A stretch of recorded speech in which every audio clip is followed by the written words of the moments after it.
क्या कोई फिल्म सिर्फ कहानी और मनोरंजन होती है, या फिर वो इससे कहीं ज्यादा एक बहुत ताकतवर राजनीतिक विज्ञापन भी हो सकती है? आज हम एक ऐसे ही विश्लेषण को समझने जा रहे हैं जो ये तर्क देता है कि धुरंधर 2 नाम की एक बेहद लोकप्रिय फिल्म असल में मनोरंजन के पर्दे के पीछे एक बहुत सोची समझी राजनीतिक प्रचार की रणनीति है। तो चलिए गहराई से देखते हैं कि ये दावा आखिर किन तर्कों पर खड़ा है। इस पूरी पड़ताल को समझने के लिए हम इसे 5 हिस्सों में देखेंगे। सबसे पहले, फिल्म को एक विज्ञापन की तरह कैसे देखा जा रहा है। फिर इसमें लोगों को मनाने के लिए कौन सी कला या टेक्निक्स इस्तेमाल हुई हैं।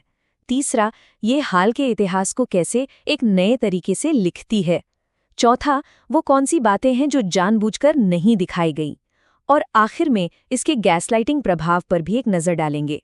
तो चलिए पहले भाग से शुरू करते हैं। देखिए, सोर्स का जो सबसे बुनियादी दावा है वो ये है कि इस फिल्म का असली मकसद एंटरटेनमेंट है ही नहीं, बल्कि पूरी तरह से राजनीतिक है। और अपने इस तर्क को मजबूती देने के लिए ये विश्लेषण एक राजनीतिक हस्ती के इस बयान का हवाला देता है जो सीधे सीधे फिल्म देखने को चुनावी नतीजों से जोड़ रहा है। यहीं से ये पूरी बहस शुरू होती है कि ये फिल्म असल में एक राजनीतिक टूल है। तो सवाल ये है कि ये किया कैसे जाता है। सोर्स के मुताबिक film inspired by real events या वास्तविक घटनाओं से प्रेरित जैसे डिस्क्लेमर का इस्तेमाल एक कानूनी चीट कोड की तरह करती है। मतलब आप इसे दिखाकर जवाबदेही से तो बच जाते हैं, लेकिन साथ ही दर्शकों के दिमाग में ये बात बैठा देते हैं कि वो जो कुछ भी देख रहे हैं वो सच है। इससे सच और कल्पना के बीच की लकीर धुंधली हो जाती है। अब आते हैं दूसरे हिस्से पर, मनाने की कला। यहाँ हम उन खास टेक्निक्स को देखेंगे जिनके बारे में सोर्स का दावा है कि फिल्म में दर्शकों की सोच को एक खास दिशा में मोड़ने के लिए इस्तेमाल की गई हैं। पहली टेक्निक जिसे सोर्स उजागर करता है वो है इमोशनल प्राइमिंग। अब ये सुनने में भले ही टेक्निकल लगे, पर इसका मतलब बहुत सिंपल है। पहले दर्शकों के मन में एक बहुत मजबूत भावना पैदा करो, जैसे गुस्सा या नफरत, और फिर उस इमोशनल नींव के ऊपर अपनी कहानी बना दो। सोर्स इसकी तुलना ऐसे करता है जैसे कोई पहले आपको एक तीखी मिर्च खिलाए, ताकि बाद में जब वो आपको मिठाई दे तो उसका असर और भी ज्यादा हो। एक और दिलचस्प रणनीति जिस पर सोर्स इशारा करता है वो है जब कहानी का विलन ही हीरो की तारीफ करने लगे। ये हीरो की ताकत को साबित करने का एक बहुत ही असरदार इनडायरेक्ट तरीका है। इसके लिए सोर्स फिल्म से एक सटीक उदाहरण भी देता है, जहां दाऊद इब्राहिम पर आधारित किरदार ये कहता है कि प्रधानमंत्री के आने के बाद से उनके लोगों में डर बढ़ गया है। ये तो सीधे सीधे विलन के मुंह से हीरो की ताकत का सर्टिफिकेट दिलवाने जैसा हो गया। इस टेक्निक को और आसानी से समझने के लिए सोर्स एक मजेदार पॉप कल्चर का उदाहरण देता है। सोचिए, अगर अवेंजर्स फिल्म में थैनोस ये कहता कि स्पाइडरमैन को देखकर उसके हाथ कांपने लगते हैं। ये सुनने में भले ही अजीब लगे, पर यह तुरंत स्पाइडरमैन के बारे में हमारी सोच को बदल देगा।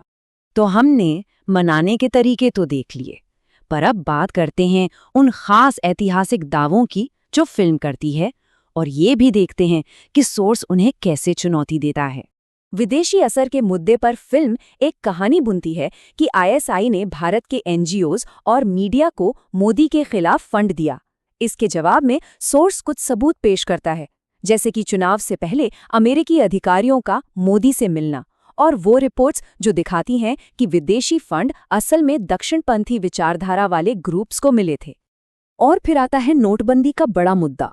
फिल्म इसे 60,000 करोड़ की नकली करेंसी को रोकने वाला एक जबरदस्त मास्टर स्ट्रोक बताती है, लेकिन सोर्स इसका जवाब देने के लिए आरबीआई के ऑफिशियल डेटा का इस्तेमाल करता है, जिसके हिसाब से उस साल सिर्फ 43 करोड़ की नकली करेंसी पकड़ी गई थी। अब इन दोनों आंकड़ों में जमीन आसमान का फर्क है। और इसी बात को और पुख्ता करता है ये एक आंकड़ा 99.3%। सोर्स के आरबीआई डेटा के मुताबिक इतने प्रतिशत पुराने नोट बैंकिंग सिस्टम में वापस आ गए थे। ये आंकड़ा फिल्म के उस दावे पर गंभीर सवाल खड़े करता है कि ये कदम काले धन या नकली नोटों के खिलाफ सफल था। अगले हिस्से में सोर्स ये तर्क देता है कि फिल्म की कहानी सिर्फ इस बात से नहीं बनती कि वो क्या दिखाती है, बल्कि इस बात से भी बनती है कि वो क्या क्या जानबूझकर छोड़ देती है या नहीं दिखाती। इस टाइमलाइन पर जरा नजर डालिए। सोर्स बताता है कि 25 दिसंबर 2015 को प्रधानमंत्री मोदी ने अचानक पाकिस्तान का दौरा किया और उसके ठीक 8 दिन बाद पठानकोट एयरफोर्स बेस पर हमला हो गया। सोर्स का तर्क ये है कि फिल्म इस राजनयिक दौरे का जिक्र तक नहीं करती, जिससे हमले के पीछे का पूरा कॉन्टेक्स्ट ही बदल जाता है। और ये अकेला मामला नहीं है। सोर्स का दावा है कि फिल्म 2019 के पुलवामा हमले से पहले मिले 11 अलग-अलग खुफिया इनपुट्स का भी कोई जिक्र नहीं करती। सोर्स के मुताबिक इन चेतावनियों को कहानी से हटा देने से किसी भी तरह की नाकामी की बात खत्म हो जाती है और एक बेदाग हीरो वाली कहानी बनी रहती है। अब हम इस विश्लेषण के आखिरी और शायद सबसे गंभीर हिस्से पर आते हैं। ये हिस्सा पहले के सारे पॉइंट्स को एक साथ लाके ये समझाने की कोशिश करता है कि फिल्म का असल मकसद क्या हो सकता है। सोर्स यहाँ पे गैसलाइटिंग शब्द का इस्तेमाल करता है।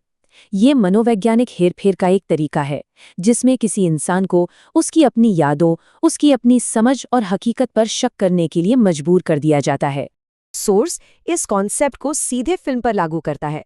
उसका तर्क ये है कि फिल्म उन हालिया घटनाओं की यादों को दोबारा लिखने की कोशिश कर रही है जिनसे दर्शक खुद गुजरे हैं। मतलब ये कि फिल्म लोगों को ये बता रही है कि नोटबंदी की लाइनों में लगने या आर्थिक तंगी झेलने की जो उनकी यादें हैं वो गलत थीं। असली कहानी तो एक मास्टर प्लान की थी।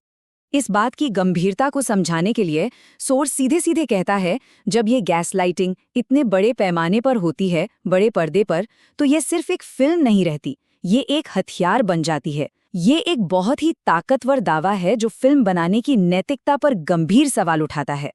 और यहीं पर ये पूरा विश्लेषण हमें एक बहुत बड़े और सोचने पर मजबूर करने वाले सवाल के साथ छोड़ देता है। जब कोई मीडिया सिर्फ इतिहास को ही नहीं बल्कि हमारी खुद की जी हुई यादों को बदलने लगे, तो उसका असली मकसद क्या होता है? ये एक ऐसा सवाल है जिसका दायरा किसी एक फिल्म से कहीं ज्यादा बड़ा है।